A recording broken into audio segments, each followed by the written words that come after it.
Right, hi, hello. I'm just going to show you a really quick tutorial on how to do animated doors. So you can see I've got my player here and I just animated it to move. But you can see these doors here at the moment are shut and we can't do anything with them at this moment in time. Now, obviously you're doing doors.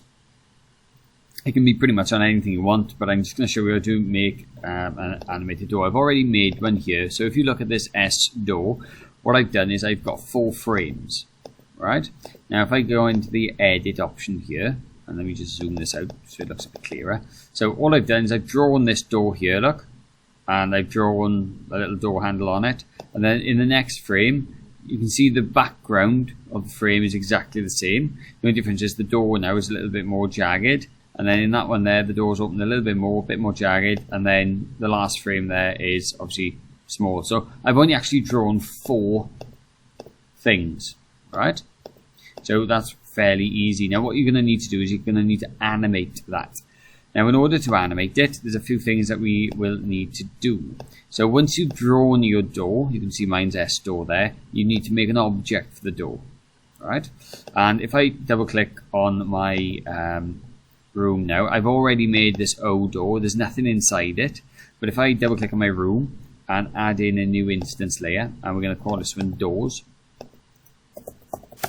Right, so I've got doors there, and what we're going to do is on this doors layer I'm going to just drag this in and drop it. Now you'll notice a bit of an issue here. So if you can see, I can't drop this door directly on, so what we're going to do just for now is turn the grids off and then just drag this on to make sure that I can actually drag it on exactly as I need. Okay, now once you've done that, you can turn the grids back on and nothing will move. But if we play this now, there's a bit of an issue. So the issue is now they're always animated. So what we want really is the door to animate and open when the player goes close to it or is touching it. So this is what we need to do. I'm going to double click on the O door and we're going to add an event, which is a create event. Now when the object O door is created, what we're going to do is we are going to set the animation speed to 0. Now what that does is, if I just show you this now really quick, it will basically mean that when the door is created, look, they're not animated. Now we need to do an event, a collision between the player and the door, so that when the player hits the door, it opens. Right, so what we're going to do is we're going to say add event, and then we're going to go down to collision with the object. So just before we go with this is the door and the player. So when the player hits the door, what we're going to do is we're going to say, well, set the animation speed to 1. But you're going to see there's a bit of an issue with this. So watch. So if I walk up to the door now, you can see that opens. Now the reason my player is underneath the door is because of these layers.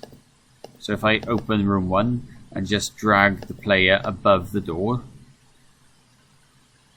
right, now when I play it,